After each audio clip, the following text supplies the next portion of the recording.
To use the BridgePal tablets, we find them, they're stored in this box over here, along with the charging transformer here, and we also keep our router in this box on the left hand side. So in there we keep a number of BridgePal tablets. Here's one, and on the side you see we've got this little plastic slider to protect the on-off button in case it's accidentally pressed. And over here we have some volume buttons which we don't use. To start it, slide this back and press for about 5 seconds. And it starts. And it takes about best part of a minute to boot.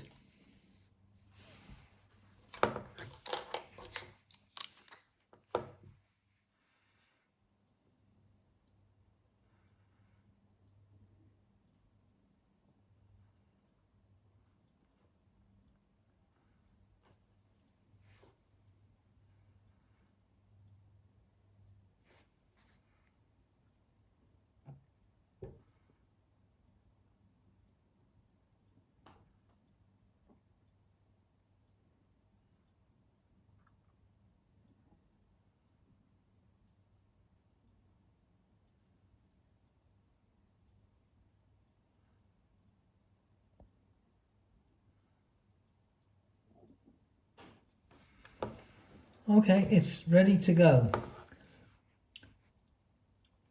On the rare occasion where it doesn't have the same Wi-Fi as the tablet, we can press the system cog here. And that shows us the settings. Up here is the network and allows us to select a network. Okay, I won't go into that now, but it should always be set up for one router or another. That square button down here is where you close down an app. There's a handy dibber here if people don't want to use their fingers.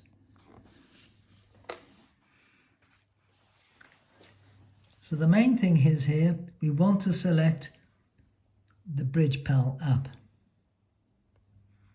So we slide backwards and forwards with our finger, and there's BridgePal.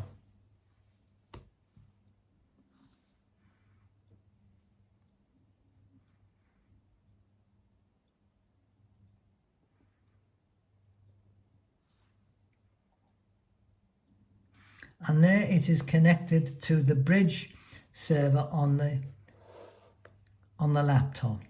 So we start here by pressing start. This will have been set up by the director. We set it to table 1 and press OK. And then we put in the IDs of the players on this particular table, table 1. So I just type in 1 OK, 2 OK, 3 OK, and 4 OK. And that tells us who those players are. The next thing is we press OK.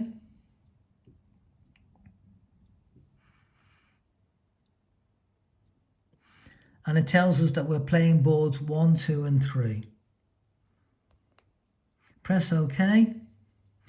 And we select the boards, because on this movement we're actually sharing. So it asks us which board to use. So let's take board 1.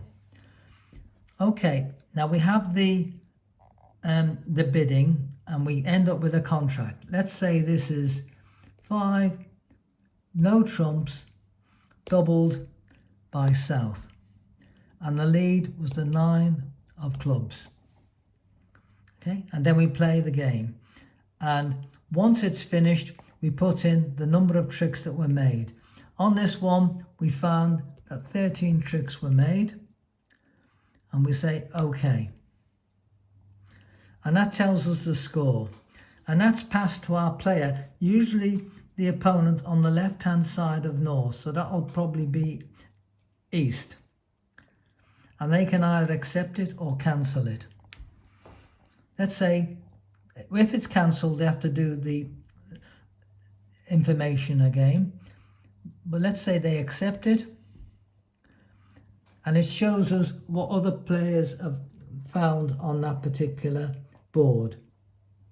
On this one, there isn't. So we say OK. Board 2, we're playing, and we got the 6 of spades by West, and the lead was the ace of hearts, and they made 9 tricks.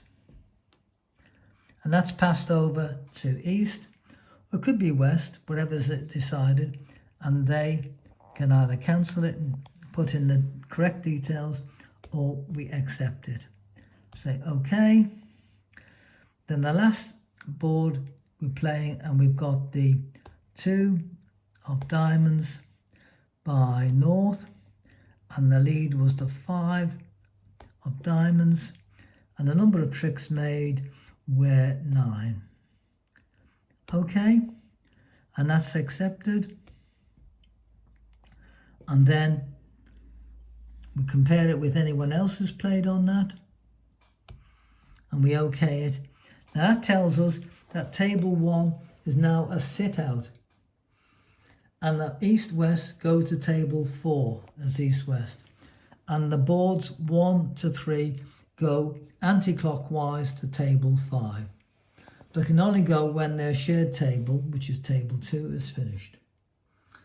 Okay, so let's finish that, and that's round 2. So when we finished the game, we can exit all of this by pressing the square button. I'll use the dibber.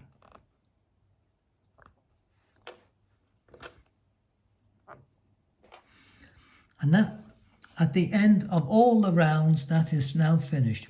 To switch off the tablet, we press the button, the start and close button on the right hand side, and it comes up and asks us to power off. We press the power off, and you see the machine actually closes down. Just pressing the right hand side by itself won't do anything. And then we close up the machine by moving up the guard, and that is now finished. Don't worry if it's not closed down, the director will probably do that at the end. Then we put it back in its envelope, and that's us finished.